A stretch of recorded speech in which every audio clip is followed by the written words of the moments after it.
ก็ขอกราบสบายดีและสวัสดีพี่น้องปองปายหมดสุคนในบรรยากาศยามเศร้ามื้อนี้ก็เป็น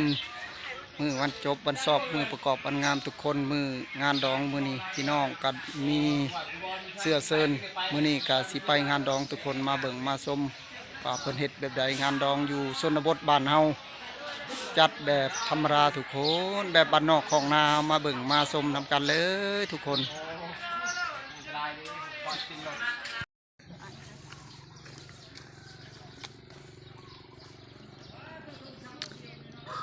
ตอนนี้บรรดาพี่ๆน้องๆก็ได้มาซอยดองกำลังถือศาสตร์ถือหมอนทุกคนพายติบเข่าอยู่บ้านนอกของนาเฮากับแบบนี้แหละทุกคนมีศาสตร์มีหมอนไปซอยไปซอยมาซอยเพิ่นฮอดที่เฮาเพิ่นก็มาซอยเฮาอีก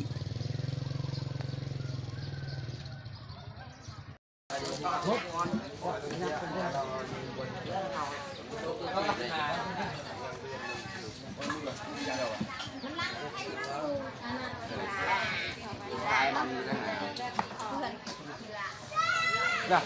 rồi kìa. Nó kìa, trắng này. Trắng này lên kìa.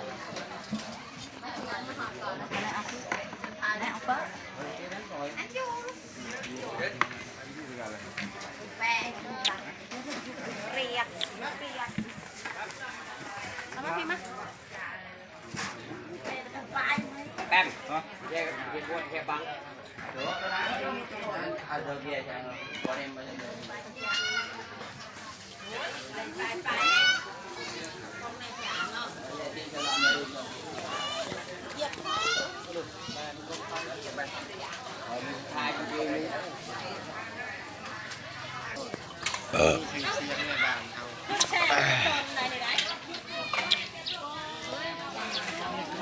โอ้มีเบียร์กระป๋องหนึ่งเนาะขอต้นแช่แต่เช้าๆแต่ดุกๆตัวมาเบิ่งดูอาหารทุกคน พ่อแม่น แบบบ้านไฮบ้านนาทุกคนแบบนี้แหละงานดองอยู่ชนบทก็จะมีของอยู่ของกินเนื้องัวเนื้อควายบ่นี่ฮะโอ้เป็นเนื้อควายทุกคนบ่แม่นเนื้องัวเด้อมาจัดเพื่อสิได้ต้อนรับแขกใช้เมื่อกี้ของไข่เลยจ้ะไม่ใช่ของไก่แม่ขายเอาไม่เจ้าไข่อ้อยนี้ยุ่มมาแม่ขอโคตรพามาเด้อลายเลยทุกคนมาไปไปเลยมาไปเองนะตกใจน้ำมันเลยปั่นให้ที่นี่ลงทางนี้กำลังนึ่งข้าวบ่นี่ฮะโอ้กำลังนึ่งข้าวทุกคนย่อไปนำมันกระเบิดลายแหละเพื่อกาเกียมให้ทันแขกทันคนในบรรยากาศยามเศร้าๆมื้อนี้กับมือสันวันดีมือจบวันสอบมือประกอบวันงามทุกคนก็จะมีหม้อต้มซีนนั่นก็ดียังต้มอยู่เนื้อควายมือนี้มากินควายทางพายยิงสละความโสดเข่าประตูวิวาขอให้เป็นพังเป็นพาเป็นเฮือนเป็นซานลำรวยอยู่ดีมีแห้งอยู่บ้านโพนกลางเมืองจำพรแพงสวรรณเขตโพนกลางเด้อนี่ก็เจ๊ใหญ่เพื่อนนี่พายกระตานี่ชิไปหับเคยได้หนึ่งใดพายกระเป๋าพายกระตาแล้วพายกระตาเงินกระตาคำเนาะกระตามานได้กระตานี่ได้เบิ้งพี่มียังอันนี้ฮะป้าโตมีเงินเลยก็มีน้องงัวมีน้องงัวพร้อมนะคะกำลังจัดแจงเครื่องอยู่เครื่องกินอาหารการกินเพื่อสิได้ย่อแขกย่อคนทุกคนเพื่อให้ทันอยู่บ้านนอกของนาเฮากับบริจัดใหญ่บริรูบริลาทุกคนแบบธรรมศาสตร์บ้านไฮบ้านนาได้มาย่อเขาย่อน้ำส่วนไรผักบ้านเฮาก็จะเป็นผักสมิกนี่หลายตอนนี้ฮะกำลังปงตอนนี้ผักสมิกนี่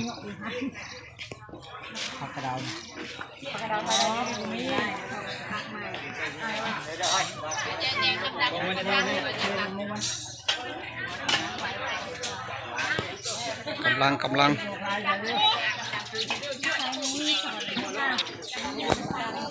ม มื้อนี้บ่าวคำพงก็ได้มาซอยงานเพิ่นพี่น้อง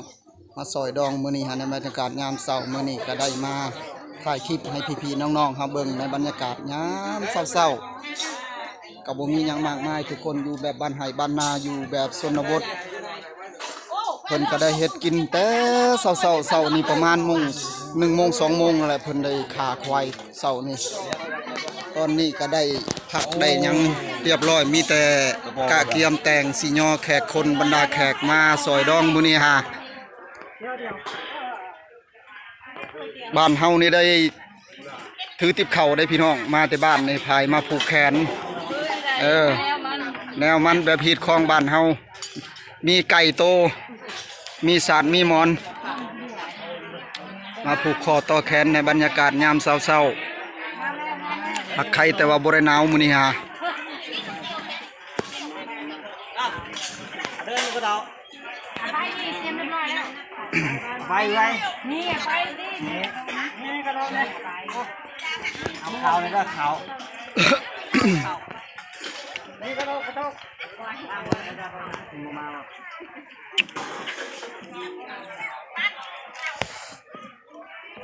มาเบิ่งแขกคนก็กำลังมาพี่น้อง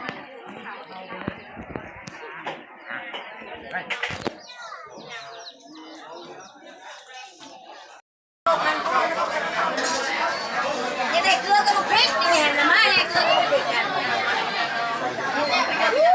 ลือดีเกลือ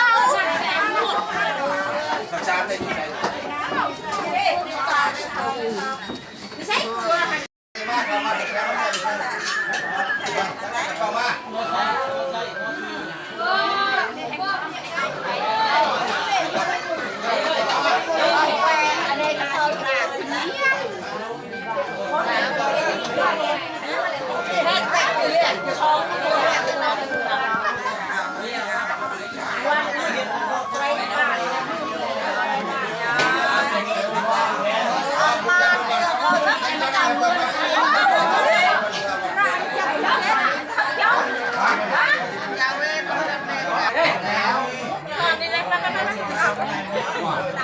ยังชูยอดธนาคาร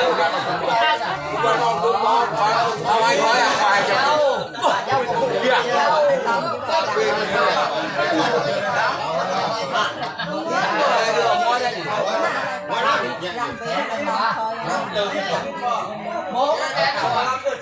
ผู้ชมแชร์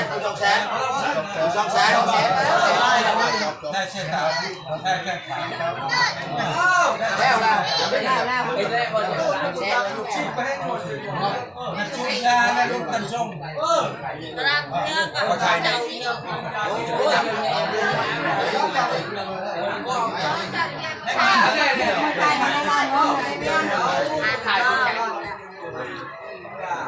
อยู่ดี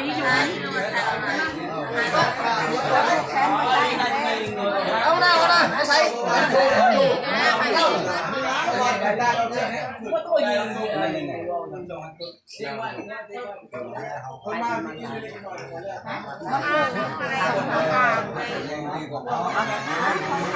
นก็ได้รับวันนี่เนาะ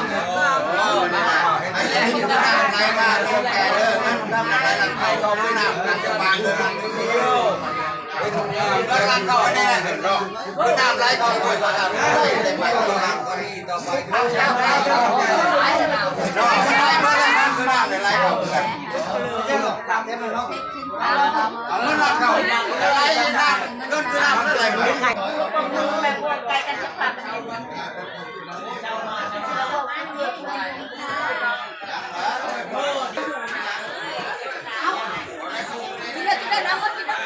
ไม่เลยคนกินน้อยนี่มันเกิดมีน้อยนี่น้ำเกิดมีน้ำไม่ได้น้ำไม่ได้นะยังอีกเวลาหนึ่งอีกยังวัก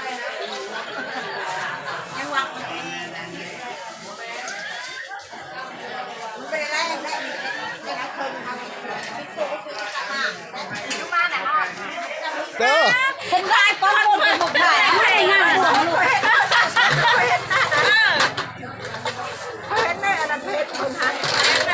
ลงติ๊กต็อกนั่นหันมาเป็นไลฟ์สดเมียพนลงหันโอ้ขับรถเมียเป็นไลฟ์สด บิ่งดูอาหารนี่มีแต่แซ่บๆทุกคนเป็นงานดองมื้อนี้ฮะ นั่นน้องร้านเช้า เนื้อควายนี่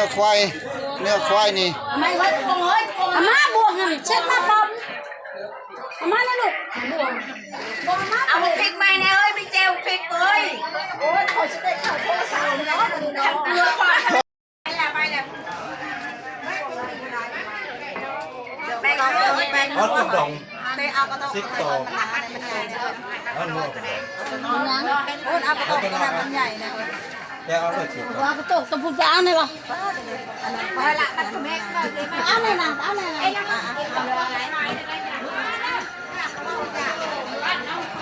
อุ้ยเต็มใจกันตัวกินลูกนะว่าชัดว่าชิมาเนี่ยกระตุกเปิดกระตุกหีบนะอันบุงกระหีบนะนี่กำลังเตะพ่นกระตุกหีบใจพ่นกระโชกอยู่กระโชกมันนู้น เฮ้ยเจ้าอามัย ท่านในบุง เจ้าอามัย เฮ้ย อะไรตัวรถช่วยอะไรเนี่ย ห้องต้องห้ามเท้าเนี่ยได้ถึงหลัง เห็นแล้วก็ ห้องต้องห้ามเท้าเนี่ยอันนี้เท้ามันบ่นะว้าวนะฮะ นี่ยังกันนะฮะ น้ำตาข้าวข้าวอะไรแถม บ้านต่างหากขนาดนั้นคนต่างหากเลย เอาแม่บอกข้าวให้เรากับกล้วยฮะกำลังเอาค่ะเอาเนี้ย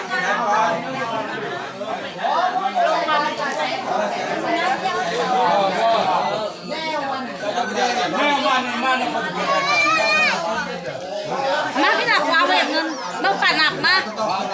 เบิ้งป่าชินักหันใช่ตัวชุบ มีตัวชุกเอาตัวชุกแล้ว ทำมันกินไม่ได้ก็หักสิบมัน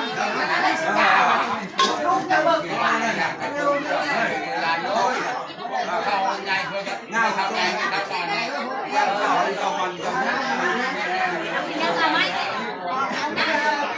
ยังหน้าห้ามมาหลังจากได้มาซอยดองมื้อนี้ก็ได้แล้วพี่น้องได้ซอยแล้วแล้วก็สิได้กลับบ้านก่อนบ่าวคำพงบัดนี้ในบรรยากาศงามเศร้ากับเมืองเวียกเมืองงานส่วนว่าคลิปมาฮอนนี้ก็สิได้จบลงสำนีก่อนทุกคนขอกราบคำว่าสบายดี